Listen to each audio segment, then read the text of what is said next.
عزیز ساتھیوں دوستو، جس طرح سے جماعت اسلامی کا تیسرے دن یہ دھرنا ہو رہا ہے، یقیناً یہ مزدوروں کی آواز ہے۔ آج آپ کے درمیان کراچی کی 55 یونینوں کے نمائندے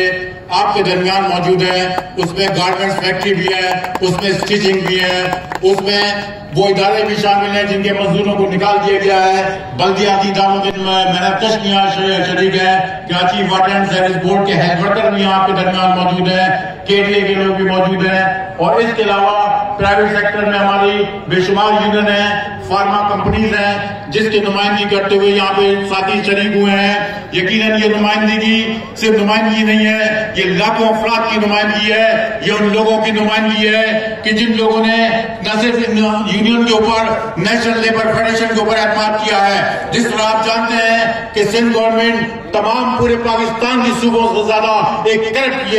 ادارہ ہے، کرپٹ حکومت ہے۔ یہاں کے وزیر، یہاں کے وزراء، یہاں کے وڈیرے اور وہ لوگ بھی جو کراچی کے سرمایہ دار ہیں جو اس حکومت کے اندر شامل ہیں، ان کے اندر بھی کوئی وڈیرا چاہے سے کم حرکتیں نہیں ہیں۔ انہوں نے بھی اس ادارے کو لوٹا ہے، اس کراچی کو لوٹا ہے، اور آپ صورتحال یہ ہے کہ وہ کراچی جو حکومت کو، جو سندھ حکومت کو 90% اور فیڈرل گورنمنٹ کو 70-80% ریونیو دیتا ہے۔ آج یہاں کا سائڈ ایریا کی سڑکیں دیکھ لیں، آج یہاں کے محنتوں کو دیکھ لیں، بلکہ جو کٹوتی محنت شکتی جیب سے کرتے ہیں اس سوشل سیکورٹی کے اندر وہ تمام دوائیاں 2 نمبر موجود ہیں۔ اصلی 2 گولیاں میں سمجھتا ہوں کہ شاید یہ وزراء اور سعید غنی کھا جاتا ہے جس نے ویلفیئر کو بھی تباہ کیا ہے۔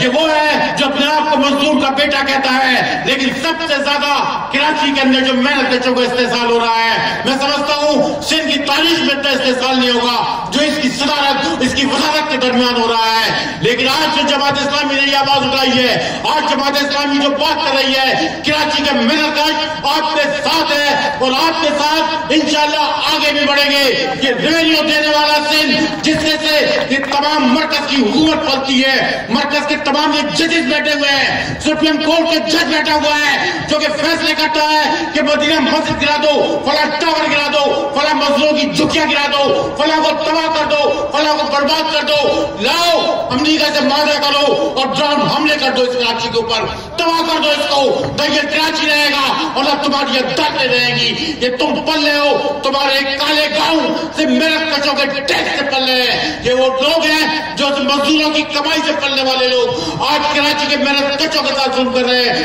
پاکستانی اسٹیل کے خلاف فیصلہ دیتے ہیں، KPTF محنت کشوں کے خلاف فیصلہ دیتے ہیں، اور لاک ڈاؤن کے درمیان اور جو بھی ہم نے کورٹ کیسز کیے ہوئے ان سب کو پینڈنگ کیا ہوا ہے، اور صرف اس کا کام یہ ہے کہ نیشنل ٹاور گرا دو، فلاں آبادی کو گرا دو، مدینہ مسجد گرا دو، فلاں کو گرا دو۔ ایسا نہیں چلے گا چیف صاحب، تمہارا بھی گھر یہیں پر ہے، تمہیں سب سے پہلے اپنا گھر گرانا پڑے گا، اس کے بعد ان مزدوروں کے کارخانوں کو تباہ کرو گے، نہیں تو یہ محنت کش نکلیں گے اور نکلنے کے بعد یقیناً تمہارے ایوانوں تک پہنچیں گے۔ ہمیں کوئی ڈر نہیں ہے۔ حافظ نعیم نے کہا ہے کہ میں معافی نہیں مانگوں گا۔ حافظ نعیم صاحب ایک آپ ہی نہیں، انشاءاللہ اس کراچی کے ہزاروں محنت کش آپ کے ساتھ ہیں۔ ہم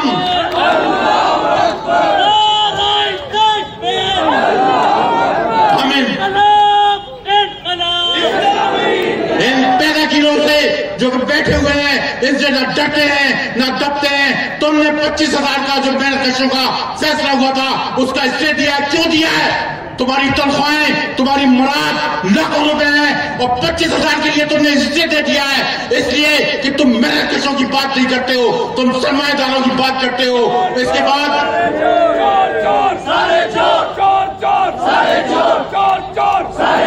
ساتھیو دوستو، نیشنل لیبر فیڈریشن نے فیصلہ کیا ہے کہ انشاءاللہ یہ دھرنا جاری رہے گا اور اب اس سے زیادہ محنت کش آپ کے ساتھ شریک ہوں گے۔ ہم پلاننگ کریں گے، فیکٹریوں کے لوگ آئیں گے، سائڈ ایریا کے آئیں گے، گارمنٹس کے آئیں گے، فارما کے آئیں گے، مختلف اداروں کے لوگ آئیں گے، بلدیہ کے جتنے بھی ہم تمہارے ساتھ ہیں، بلدیہ کے 50-60 ہزار ملازمین انشاءاللہ ہم ان قریب کوشش کریں گے کہ ان تمام لوگوں کو جو کراچی کی محنت کش ہیں ان کی آواز بنے اور جماعت اسلامی کے دھرنے میں شریک کرائیں۔ شکریہ۔